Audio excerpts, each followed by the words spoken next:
नमस्कार बच्चों, आज हम 10 जनवरी के करंट अफेयर्स पर एक नज़र डालेंगे। पहले कुछ खास खबरें, उसके बाद एमसीक्यू हम करेंगे। 15 एमसीक्यू के साथ आज की स्लाइड है। सबसे पहला प्रश्न जो हम देख रहे हैं,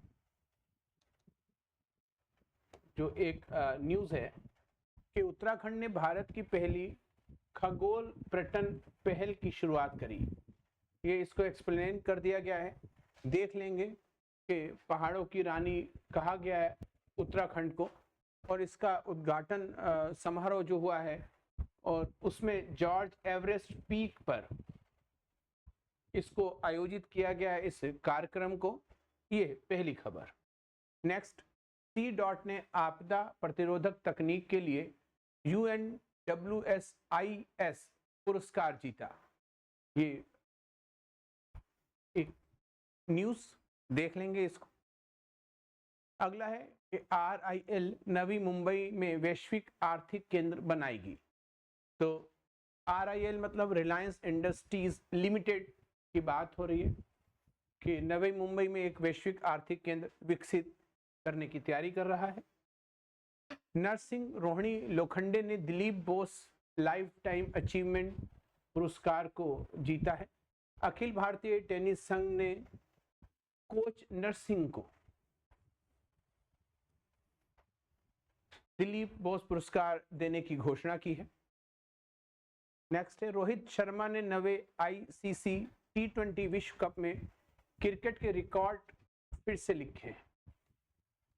यहाँ पे बड़े ध्यान से देख लेंगे आप कि आयरलैंड पर 8 विकेट की शानदार जीत के साथ ये स्टार्टिंग हुई है, और ये मैच हुआ था न्यूयॉर्क में Nassau county international cricket stadium. सीधे प्रश्न आ सकता है क्रिकेट स्टेडियम कहाँ पर है, तो देख लेंगे। नेक्स्ट, पिछले साल 2023 1 लाख से अधिक किसानों ने स्वेच्छा से PM किसान लाभ छोड़ा, जो 6,000 रुपये सालाना 2-2 हजार की किश्तों में किसानों को जो 6,000 रुपये दिया जा रहा था। यहाँ पर उसी की चर्चा हो रही है कि किसानों ने स्वेच्छा से अपनी मर्जी से इस लाभ को छोड़ दिया। तीसरी, भारतीय विश्लेषणात्मक कांग्रेस ने हरित परिवर्तन की खोज की। देखेंगे इसको। और MCQ के तहत जो पहला प्रश्न आपके सामने है कि हाल ही में किसने हरियाणा के रोहतक में GST भवन का उद्घाटन किया। हरियाणा के रोहतक में GST भवन का उद्घाटन किया। तो ये उद्घाटन किया है संजय कुमार अग्रवाल ने। अगर हम बात करें संजय कुमार अग्रवाल, ये जो है CBIC, अगर हम CBIC की बात करें तो क्या हुआ, central board of indirect taxes and customs, अर्थात केंद्रीय अप्रत्यक्ष कर एवं सीमा शुल्क बोर्ड के अध्यक्ष हैं। उन्होंने ये उद्घाटन किया GST भवन का, कहां पर, रोहतक में। और ये इंफॉर्मेशन आपके लिए। अगला प्रश्न जो है, हाल ही में NPCI ने UPI भुगतान शुरू करने के लिए किस देश के केंद्रीय बैंक के साथ समझौता किया है। तो ये समझौता पेरू के साथ किया है, और पेरू की राजधानी जो है वह लीमा है। याद रखेंगे, पेरू की राजधानी जो है वो लीमा है। ये UPI भुगतान स्टार्ट किया है NPCI इंटरनेशनल पेमेंट्स लिमिटेड और रिजर्व बैंक ऑफ पेरू ने मिलकर इस लेन और देनदारी की जो प्रणाली है, लेन देन की प्रणाली है, उसके लिए ये समझौता किया है। अगला प्रश्न है कि हाल ही में अडानी ग्रुप ने किस बैंक के साथ मिलकर क्रेडिट कार्ड लॉन्च किया है। ICICI बैंक के साथ मिलकर अडानी ग्रुप ने एक क्रेडिट कार्ड लॉन्च किया है, जो CNG पंपों पे, बिल भुगतान में, ट्रेन बुकिंग में जिसको यूज किया जाएगा, जिसपे 7% तक जो है वो रिटर्न और रिवार्ड्स मिलेगा। इस तरह की ये शुरुआत अडानी ग्रुप ने करी है। अगला है कि हाल ही में किसको IIFT के कुलपति के रूप में नियुक्त किया गया है? तो राकेश मोहन जोशी जो हैं उनको, ये है बच्चों आपके सामने राकेश मोहन जोशी, इनको जो है IIFT के प्रबंधक निदेशक के रूप में। IIFT की अगर हम बात करें तो Indian institute of foreign trade, अंतर्राष्ट्रीय व्यापार और प्रबंधक विश्लेषक राकेश मोहन जोशी को वाणिज्य मंत्रालय के तहत एक प्रतिष्ठित बिजनेस स्कूल, भारतीय विदेश व्यापार संस्था, Indian institute of foreign trade का कुलपति नियुक्त किया गया है। नेक्स्ट है कि हाल ही में कौन सा देश भारत का शीर्ष तेल आपूर्तिकर्ता देश बन गया है? तो भारत का शीर्ष तेल आपूर्तिकर्ता देश जो है वो रूस बना है।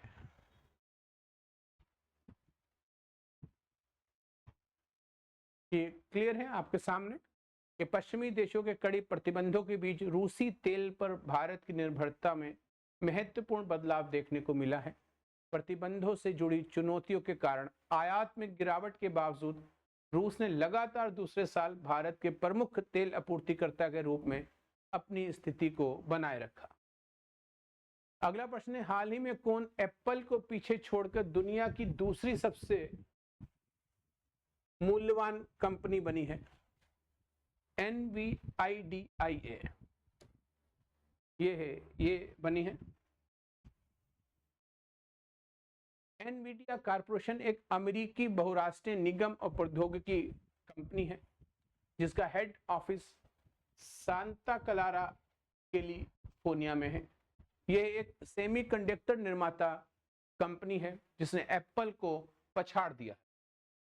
नेक्स्ट है कि हाल ही में कौन 2025 में 81वीं IATA वार्षिक आम बैठक की मेजबानी करेगा? तो भारत जो है वह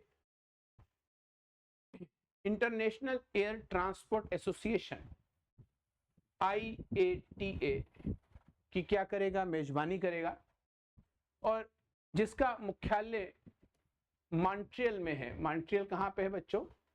कनाडा में है मॉन्ट्रियल। यहीं पर अंतर्राष्ट्रीय नागर विमान संगठन का मुख्यालय भी स्थित है। The headquarter of the international civil aviation organisation is also located here. तो क्लियर हो गया बच्चों, इस 42 वर्षों के अंतराल के बाद ये आम बैठक को भारत मेजबानी करेगा। अगला और 8वां प्रश्न है कि हाल ही में अंतर्राष्ट्रीय क्रिकेट में 600 छक्के लगाने वाला दुनिया के पहले बल्लेबाज कौन बने हैं? तो 600 छक्के लगाने वाले दुनिया के पहले बल्लेबाज जो बने हैं वो दूसरा ऑप्शन जो है रोहित शर्मा। क्लियर है कि रोहित अंतर्राष्ट्रीय क्रिकेट के इतिहास में 600 छक्के लगाने वाले दुनिया के पहले बल्लेबाज बन गए हैं। इस मामले में दूसरे नंबर पर ग्रिस गेल हैं। गेल के नाम अंतर्राष्ट्रीय क्रिकेट में 553 छक्के हैं और शाहिद अफरीदी ने अंतर्राष्ट्रीय क्रिकेट में 476 छक्के लगाए हैं। अगला प्रश्न है कि हाल ही में किस देश ने फिलिस्तीन को आधिकारिक तौर पर मान्यता दी है? इससे पहले पिछली स्लाइड में हम लोगों ने देखा था कि 3 देश जो थे वो मान्यता दे चुके हैं। अब जो नाम आया है वो है स्लोवेनिया का। अगर हम बात करें 3 देशों की मान्यता की, तो ये मान्यता इससे पहले दी है स्पेन, आयरलैंड और नॉर्वे ने। इस तरह से यूरोपीय देश लगातार इस ओर बढ़ रहे हैं और वे फिलिस्तीन को मान्यता दे रहे हैं, जिसके चलते इजराइल के साथ इनके संबंधों में तनाव देखने को मिल रहा है। अगला प्रश्न, हाल ही में चर्चा में रही स्पर्श सेवा किस मंत्रालय से संबंधित है? तो ये रक्षा मंत्रालय से संबंधित ये सेवा है। रक्षा मंत्रालय ने भारत सरकार के डिजिटल इंडिया विजन को ध्यान में रखते हुए भारतीय सशस्त्र बलों के पेंशन भोगियों के साथ साथ आसन्न कर्मचारियों के लिए रक्षा पेंशन स्वीकृत करने और वितरित करने के लिए एक एकीकृत प्रणाली के रूप में स्पर्श योजना को लागू किया है। नेक्स्ट है, हाल ही में किसने उच्चतम न्यायालय के आंतरिक शिकायत पैनल की अध्यक्षता की है। Who has recently chaired the International Complaint Panel of the Supreme Court? हिमा कोहली। जो हिमा कोहली जो है, सुप्रीम कोर्ट ने अपनी gender sensitisation and internal complaints committee का पुनर्गठन किया और इसमें इन्होंने जो है, जो न्यायाधीश हैं शीर्ष अदालत की हिमा कोहली, उनको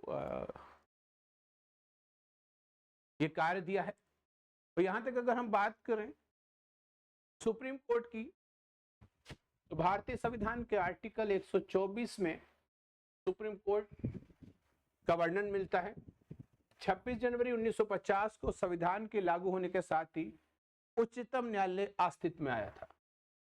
अगला प्रश्न है कि हाल ही में किसे गुजरात के कांडला में दीनदयाल पोर्ट ट्रस्ट का अध्यक्ष नियुक्त किया गया है? तो याद रखेंगे, कांडला बंदरगाह को ही दीनदयाल पोर्ट के नाम से भी जाना जाता है। और ये जो है, देख लेते हैं, निशांत अग्रवाल नहीं, गलती हो रही है, निशांत अग्रवाल नहीं, ये सुशील कुमार सिंह को जो है बनाया गया है। 1993 बैच के भारतीय रेलवे मैकेनिक इंजीनियर जो हैं सुशील कुमार सिंह, इनको बनाया गया है। दीनदयाल पोर्ट ट्रस्ट का अध्यक्ष नियुक्त किया गया है। कांडला बंदरगाह को दीनदयाल बंदरगाह के रूप में जाना जाता है। गांधीधाम शहर के पास, ये गुजरात में कच्छ जिले में स्थित है। प्रश्न संख्या 13 कहता है कि हाल ही में कहां तीसरे भारतीय एनालिटिकल कॉन्फ्रेंस जो है उसको स्टार्ट किया गया है? तो ये काम किया गया है देहरादून में। देहरादून में council of scientific and industrial research, Indian institute of petroleum, CSIR-IIP की यहाँ पर बात हो रही है। इसका उद्घाटन देहरादून में किया गया है। इस 3 दिवसीय अंतरराष्ट्रीय सम्मेलन सह प्रदर्शनी का नाम IAC 2024 रखा गया है। नेक्स्ट है माउंट कनलाओन किस देश में स्थित है? तो ये फिलीपींस में स्थित है। और जब भी फिलीपींस की बात आती तो मैं जरूर जिक्र करता हूं कि राजधानी मनीला है। अंतरराष्ट्रीय चावल अनुसंधान केंद्र मनीला में है और राष्ट्रीय चावल अनुसंधान केंद्र उड़ीसा के कटक में है। तो ये वॉल्केनो जो है वो फिलीपींस में है और ये पैसिफिक ओशियन में रिंग ऑफ फायर का एक हिस्सा है। फिलीपींस की राजधानी मनीला, मुद्रा पेसो और फिलीपींस के राष्ट्रपति मार्कोस।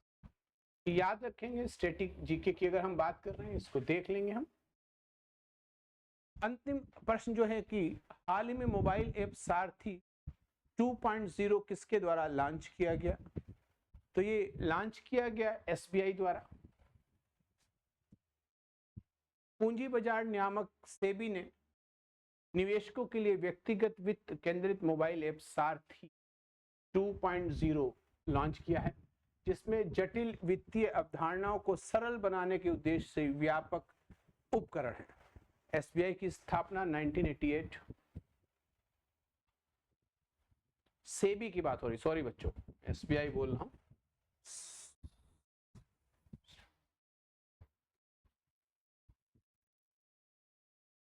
सेबी के वर्तमान अध्यक्ष माधवी पुरीबुच और सेबी का मुख्यालय मुंबई में। मिस्टेक हो गई एकदम, सेबी SBI में। फिलहाल ये 15 प्रश्न जो हैं वो आपके सामने पूरे हो गए। जरूर इसे नोट कर लेंगे, साथ ही साथ पढ़ते रहें। चुनाव हो चुके हैं और जो एग्जाम लंबित थे उनकी डेट आने वाली है और भी दूसरे विभागों से भी रिपोर्ट ले ली गई है। इस प्रकार जो है अगले कुछ महीनों में हमें एग्जाम देने के पूरे चांस हैं। अच्छे से तैयारी करें। फिलहाल इस सेशन को हम यही समाप्त करते हैं। कल फिर हम करंट अफेयर्स के साथ पुनः मुलाकात करेंगे।